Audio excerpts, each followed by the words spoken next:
death. Explain the situation that led to him unexpectedly passing.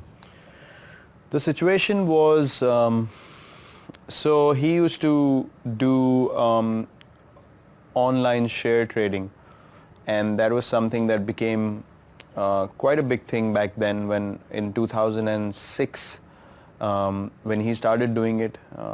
And then, as I said, the business side of things wasn't doing well for my brother.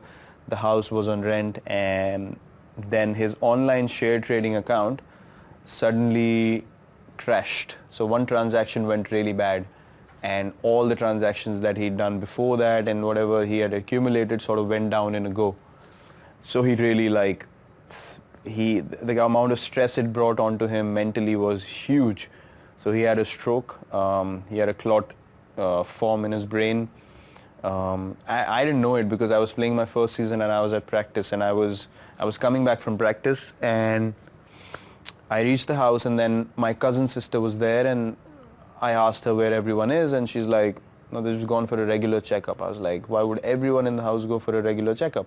This doesn't seem right. Why is she the only one sitting at home? So I asked her where they are. She told me they're at this place, and I was like, take me there. So we went there, and then I saw him. And then I saw him, in a situation that I'd never seen him before.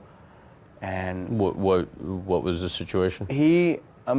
Because it was a stroke in the brain, he wasn't able to react in a normal manner. His body was moving in a funny way, and he was not able to figure out where he is, like the way he looked at people as well. It was like he lost total sense of what's going on.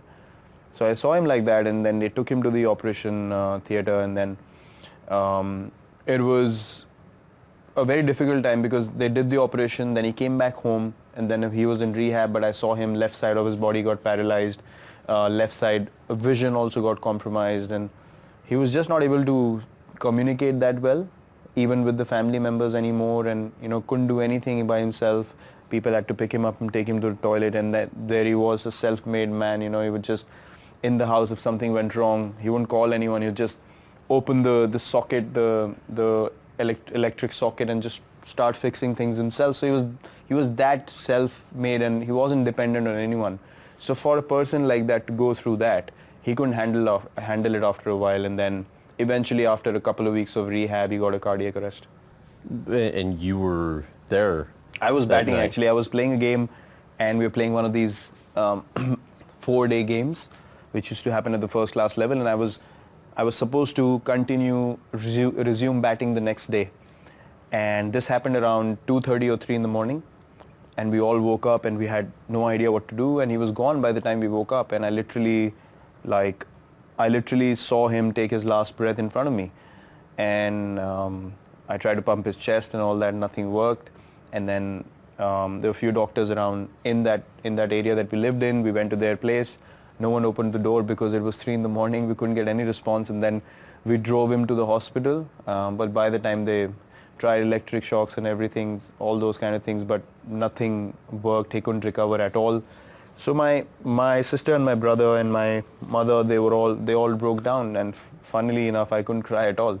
There was no emotion coming out of me, and I just became blank. I couldn't register what just happened. Why do you think that was? I have no idea. Till date, I can't understand. And I was feeling like I was myself thinking, why am I not able to cry? And then I think it was all building up inside me.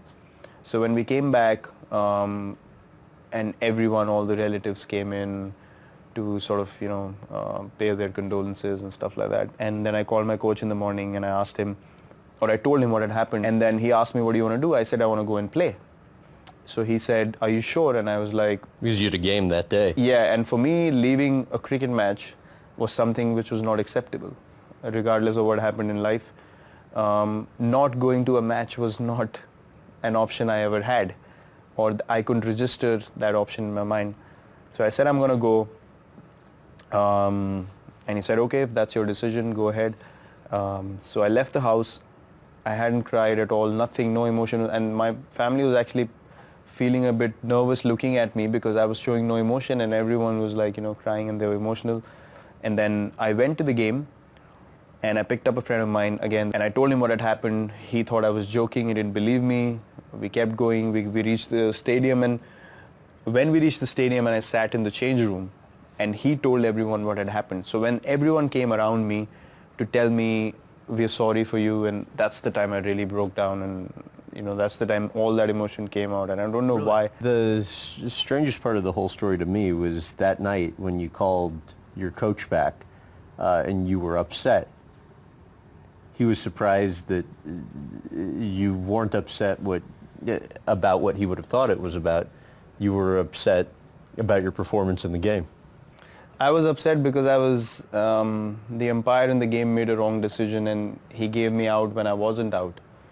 And I was upset because I couldn't be there till the end to make my team win the game. And I was really upset about that. So yeah, in the evening he was surprised to know that I was actually talking about that. Especially now, many years removed from having gone through that, how do you think your father's passing affected you? Now I feel like it was probably the most impactful thing that happened in my life.